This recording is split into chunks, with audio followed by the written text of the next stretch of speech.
श्रीमद कुंज विहारे नमः।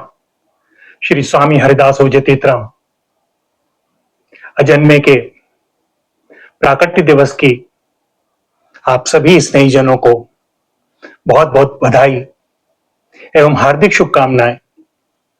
भैया, वे समय समय पर प्रकट होते हैं क्योंकि प्रेम उन्हें विवश कर देता है। प्रेम आत्मा के परमानंद स्वरूप की अभिव्यक्ति है। ज्ञानी जहां आत्मा को परमात्मा से अभिन्न जानकर उसमें शांत भाव से स्थित होते हैं, वही भक्त उस परमात्मा को इंद्रिय जीवन में उनका रसास्वादन करते हैं या करने के लिए उन्हें द्वैत रूप में उनकी लीलाओं का मनन चिंतन करते हैं। भैया, भक्त उन्हें भावदेह बनाकर उनके साथ विभिन्न व्यवहार करता है। वह बालक के रूप में हो, मित्र सखा के रूप में हो, प्राण प्रीतम के रूप में हो या वात्सल्य भाव से प्रेरित हो अथवा माधुर्य भाव से। और ऐसी सामर्थ्य भैया केवल प्रेम में ही है।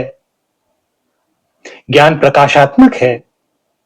ज्ञान वस्तु के यथार्थ स्वरूप को प्रकाशित करता है किंतु वस्तु को बदल नहीं सकता। प्रेम निर्माण करता है। वह ईश्वर को पत्थर में भी देखता है और पत्थर को भी ईश्वर बना देता है। भैया, यदि पत्थर ईश्वर न बना तो मानना कि सच्चा प्रेम हुआ नहीं। कृष्ण एक ऐसा नाम शब्द जो व्याख्या से परे है। हम जैसे लौकिक लोग भले ही अपने को कितना विद्वान क्यों ना समझें, किंतु इसकी व्याख्या तो लौकिक स्तर पर ही कर पाते हैं, क्योंकि अलौकिक के बारे में यह नश्वर देह कहे भी तो क्या, जानत तुम्हें हो जाए। कोई कुंचित मात्र कुछ भी कह पाता है तो वह सब उन्हीं की कृपा है, उन्हीं की प्रेरणा है, और जब वे चाहते हैं तभी ऐसा संभव है। जब हम उनसे दूर होते हैं तो कह सकते हैं कि कृष्ण का अर्थ है कर्षति इति कृष्ण। भैया, जो चित्त रूपी भूमि का कर्षण करके उसमें प्रेम बीज बो दे वह कृष्ण है। किंतु जब वे सामने आ जाते हैं तो फिर कोई सुध भरा रहती है क्या? कोई सुध ना रही, शब्द ना रहे, ज्ञान ना रहा, रह गए केवल वे ही वे। श्री कृष्ण में देहि देहि, गुण गुणी, रूप रूपी, नाम नामी, लीला तथा लीला पुरुषोत्तम का भी भेद नहीं है। श्री कृष्ण का एक एक अंग पूर्ण श्री कृष्ण है। श्री कृष्ण का मुखमंडल जैसे पूर्ण कृष्ण है, वैसे ही श्री कृष्ण का पदनख भी भैया पूर्ण कृष्ण है। ब्रज और श्री कृष्ण में अनन्याश्रय का संबंध है।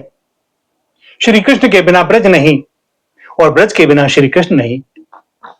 ब्रज का नाम लेते ही श्री कृष्ण नेत्रों के सामने नृत्य करने लगते हैं और श्री कृष्ण का नाम लेते ही भैया नेत्रों के सामने ब्रज नृत्य करने लगता है। और इसी संबंध के कारण रसिक भक्त कह उठते हैं कि विपिन राज सीमा के बाहर हरिहु कुन निहार। वे प्रकट होते हैं कारागार में, उनके गोद में आते ही हथकड़ी बेड़ियां स्वतः खुल जाती हैं। कारागार का द्वार स्वतः खुल जाता है। कंस के पहरेदार गाढ़ निद्रा में सो जाते हैं और उन्हें नंद भवन गोकुल में छोड़कर जब वसुदेव जी महाराज कारागार में लौटते हैं तो हथकड़ी बेड़ियां स्वतः लग जाती हैं, कारागार का द्वार बंद हो जाता है। इसका यह अर्थ क्या है? चिंतन करने योग्य कि जब भगवान साथ होते हैं तो कोई कैसा भी बंधन क्यों ना हो, वह स्वतः खुल जाता है। और जब हम भगवान को छोड़ देते हैं तो भैया फिर वही बंधन हमें पीड़ा देने लगते हैं। ऐसी अद्भुत बात कि वे प्रकट होते हैं मथुरा में और जन्मोत्सव होता है गोकुल में। कहते क्या है?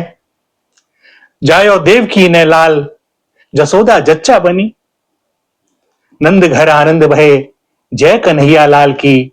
हाथी दीने घोड़ा दीने और दीनी पाल की।